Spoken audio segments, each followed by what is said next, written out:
Assalamualaikum warahmatullahi wabarakatuh. Selamat pagi, anak-anak kelas 6 SD Peleburan 1 Kota Semarang. Bertemu kembali dengan Pak Beni Saptianto. Nah, pada pembelajaran kali ini kita belajar tema 5, wirausaha, subtema 1, kerja keras berbuah kesuksesan, pembelajaran 3 dan pembelajaran 4. Pada pembelajaran 3, kita nanti akan belajar tentang IPA dan bahasa Indonesia.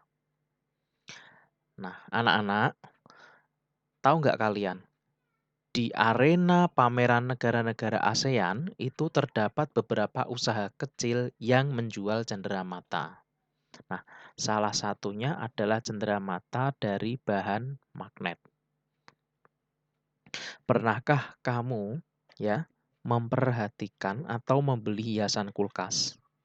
Banyak sekali hiasan kulkas yang dijual di toko atau pasar. Pada saat mengunjungi pameran budaya ASEAN, Erna membeli cenderamata berupa hiasan kulkas. Cenderamata tersebut berbentuk benda yang merupakan ciri khas masing-masing negara ASEAN. Nah, pada cenderamata, hiasan kulkas tersebut terdapat magnet, sedangkan pintu kulkas mengandung besi, sehingga hiasan kulkas dapat menempel dengan kuat pada pintu kulkas. Nah, berikut ini adalah contoh gambar hiasan kulkas yang terdapat magnet. Nah, di sini ini adalah beberapa gambar hiasan kulkas yang di belakangnya ini ada magnetnya, magnet kecil yang biasanya ditempel pada pintu kulkas. Kemudian, anak-anak coba perhatikan video berikut dengan seksama, ya.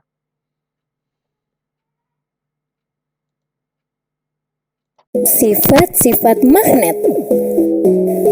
Magnet memiliki dua kutub, yaitu north atau utara dan south atau selatan. Magnet mampu menarik benda-benda di sekitarnya karena memiliki sifat kemagnetan. Coba perhatikan, apabila dua kutub senama magnet didekatkan, maka yang akan terjadi adalah kedua magnet tersebut akan saling tolak-menolak. Dan apabila dua kutub tidak senama magnet saling didekatkan, maka yang akan terjadi adalah dua magnet tersebut akan saling tarik-menarik. Nah, sekarang apakah semua benda dapat ditarik oleh magnet? Yuk kita buktikan. Coba kalian perhatikan bahwa tidak semua benda dapat ditarik oleh magnet. Hanya benda-benda tertentu yang terbuat dari logam yang dapat ditarik oleh magnet.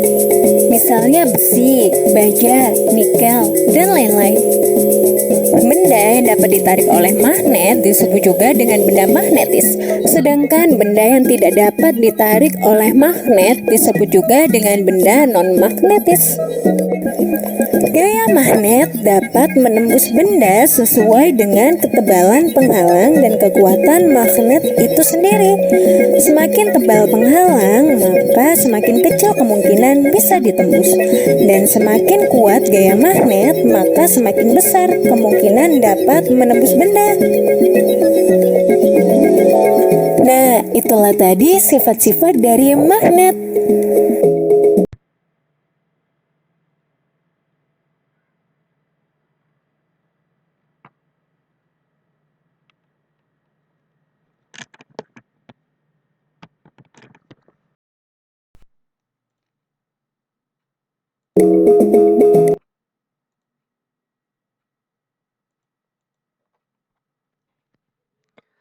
Nah, tadi anak-anak sudah melihat video tentang magnet dan sifat-sifatnya.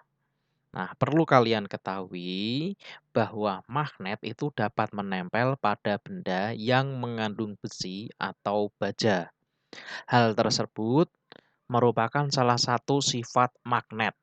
Nah, secara lebih rinci, mari kita belajar tentang sifat-sifat magnet. Sifat-sifat magnet. Pertama, magnet itu memiliki dua kutub, yaitu kutub utara atau north dan kutub selatan atau south. Yang kedua, gaya tarik magnet terkuat berada pada kutub-kutubnya, ya. Kemudian, jika dua kutub magnet yang sama didekatkan, maka akan saling tolak-menolak seperti video tadi. Jika biru didekatkan sama biru, akan bertolak belakang. Tapi, jika dua kutub magnet berlawanan, biru dan merah tadi ya, didekatkan, maka akan saling tarik-menarik, gitu. Yang kelima, gaya magnet itu dapat menembus penghalang, tergantung dari tebal dan tipisnya penghalang. Jadi jika magnet tersebut dihalangi oleh atau dihalangi dengan benda yang tebal, ya, semakin tebal tersebut, maka magnet tidak akan bisa menembus. Tapi kalau benda yang menghalangi benda itu, ya, magnet akan masih bisa menarik benda yang ingin ditarik oleh magnet. Itu ya, jelas. Jika ada pertanyaan dari sini, anak-anak bisa menanyakan langsung melalui WhatsApp. Kemudian, sebagai bahan evaluasi tentang magnet dan sifat-sifatnya, silahkan anak-anak kerjakan 4 soal ini salin pada buku tugas tematik. Selanjutnya, berhubungan dengan magnet. Nah, biasanya ketika saat ada perlombaan ASEAN, ya, anak-anak wajib mengisi daftar hadir atau formulir pendaftaran ketika ingin mengikuti suatu perlombaan, terutama pada ASEAN. Nah, misal anak-anak menemukan cara apapun itu, entah mempraktekkan tentang yang berkaitan tentang magnet mewakili Indonesia ke negara lain, misal di Malaysia. Nah, ketika anak-anak ingin praktek, ya, atau lomba di negara luar, nah anak-anak harus mengisi formulir. Nah, caranya bagaimana toh mengisi formulir itu? Nah, pada pembelajaran sebelumnya, ya, kita telah mempelajari tentang formulir, hal-hal yang diisikan ke dalam formulir. Nah, mengisi formulir itu harus dilakukan sesuai dengan identitas diri dan diisi dengan jelas. Nah, ketika mengisi formulir, hendaknya sebisa mungkin semua kolom yang tersedia diisi, sehingga data diri kita mudah dipahami. Kemudian formulir itu merupakan lembar atau surat yang harus diisi dengan lengkap. Dan setiap formulir biasanya itu terdapat beberapa petunjuk pengisian. Oleh karena itu, sebelum mengisi formulir, hendaknya orang yang hendak mengisi formulir memperhatikan petunjuk formulir yang ada. Sebagai contoh misal ya, anak-anak ketika mengerjakan soal ulangan biasanya di sekolah atau melalui via daring, pasti anak-anak mengisi daftar data diri ya. Contoh nama lengkap, kemudian kelas, nomor urut, seperti itu. Nah, pada setiap ketika anak-anak mengerjakan soal, itu pasti kan ada petunjuk-petunjuk cara mengerjakan soal. Nah, begitu juga berkaitan dengan cara bagaimana mengisi formulir. Nah, ada beberapa hal penting yang biasa terdapat pada formulir yang perlu diperhatikan. Satu, itu nama, itu pasti, ini yang biasanya. Kemudian, dua, tempat dan tanggal lahir. Ketiga, umur. Empat, agama. Lima, alamat. Enam, pendidikan. Nah, Selain hal-hal yang telah disebutkan tersebut, terdapat pula hal lain yang biasanya juga tercantum dalam formulir, itu disesuaikan dengan tujuan pembuat formulir, seperti daftar prestasi, data keluarga, hobi, moto hidup, dan lain sebagainya. Namun, perlu anak-anak ketahui ya, kalian harus wajib tahu bahwa jangan pernah memberikan data diri pribadi, terutama diri sendiri dan keluarga, kepada orang yang tidak dikenal. Nah, kenapa? Karena mengingat di era yang seperti ini, banyak kejahatan yang menggunakan dengan data diri kita. Jadi, Pak Beni sampaikan kepada anak-anak bahwa perlu hati-hati dalam penggunaan data diri, gitu. Tapi kalau untuk yang kalau sudah berhubungan dengan KTP, KK, akte kelahiran dan lain-lain itu harus benar-benar diperhatikan. Tapi kalau hanya sebatas keperluan sekolah itu tidak apa-apa. Pasti dijamin aman. Seperti itu ya. Kemudian sebagai contoh untuk formulir, anak-anak bisa melihat formatnya seperti ini. Ini adalah salah satu contoh format klub sahabat pena siswa-siswi negara ASEAN. Nah, data yang diperlukan contohnya di sana sudah lengkap.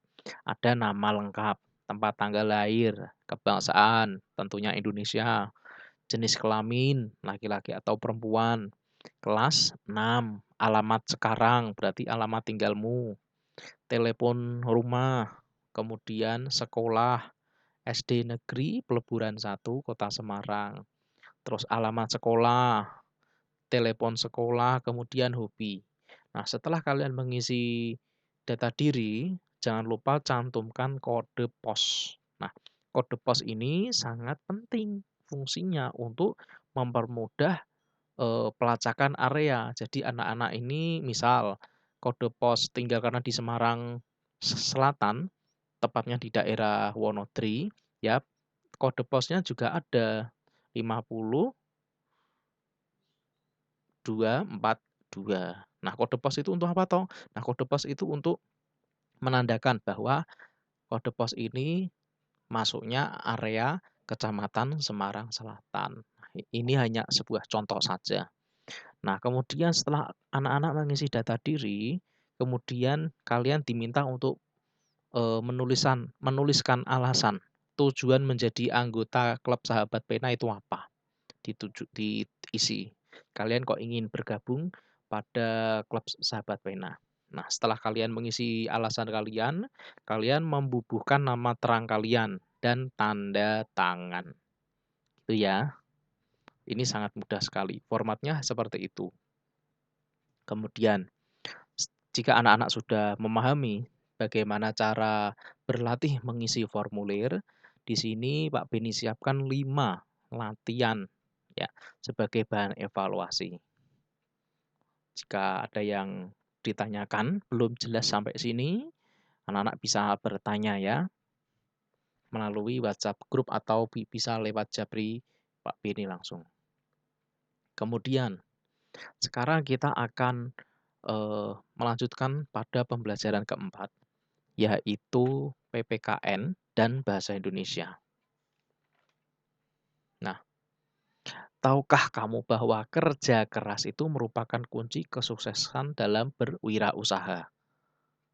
Nah, jadi kalian harus benar-benar kerja keras. Sebagai contoh yang paling mudah, kalau anak-anak ingin mendapatkan nilai yang paling bagus, ya, ke saat ulangan, tentunya atau pastinya anak-anak harus belajar dengan sungguh-sungguh atau dengan yang baik supaya mendapatkan hasil yang memuaskan. Tentunya hasil tersebut juga harus didasari rasa atau sikap yang jujur gitu. Itu adalah kunci sukses. Kemudian anak-anak bisa membuka buku paket tema 5 pada halaman 35. Nah, di sana di buku paket 5 itu nanti akan ada teks yang berjudul Kerja Keras yang Berbuah Kesuksesan. Sekarang mari kita membaca bersama. Terlahir dari keluarga yang kurang mampu, membuat Reza Nur Hilman harus berpikir keras membantu kehidupan keluarga. Di tengah himpitan ekonomi keluarga, suatu hari Reza mengambil keputusan untuk menjual keripik singkong. Keberanian untuk menjadi penjual keripik singkong yang terkesan murahan dan dianggap sebagai makanan tradisional itu perlu diacungi jempol. Gagasannya dalam mengolah keripik singkong ternyata mampu membuat makanan kecil tersebut digemari dan mempunyai nilai jual lebih. Produk tersebut bahkan berhasil mendunia. Kesuksesan yang diraih oleh Reza adalah berkat kerja kerasnya. Pria berusia 24 tahun tersebut itu memulai wirausaha dari nol. Sekarang penghasilan yang diperoleh Reza menembus miliaran rupiah. Kesuksesan itu tidak datang dengan sendirinya, tetapi untuk mencapainya itu perlu dikerjakan atau kerja keras dan keyakinan. Kemudian untuk berlatih ya, bahan evaluasi. Mohon maaf ini Pak Beni salah ngetik ya, harusnya Reza Nur Hilman, bukan Reza Nur Haliman. Nah, ini soalnya disalin dan dikerjakan pada buku tugas. Jangan lupa kasih tanggal dan kasih mata pelajaran seperti ini, PPKN KD 3.3, supaya memudahkan anak-anak belajar gitu. Selanjutnya, bahasa Indonesia, bagian-bagian dalam formulir. Nah, pada pembelajaran sebelumnya, anak-anak telah mempelajari tentang formulir. Nah, formulir itu mengandung beberapa informasi tentang data diri. Dalam mengisi formulir, data yang diisikan itu harus jelas. Ya, tujuan pengisian formulir itu adalah untuk memberikan informasi kepada pihak yang membutuhkan, sehingga informasi tersebut dapat dijadikan rujukan dalam berbagai keperluan.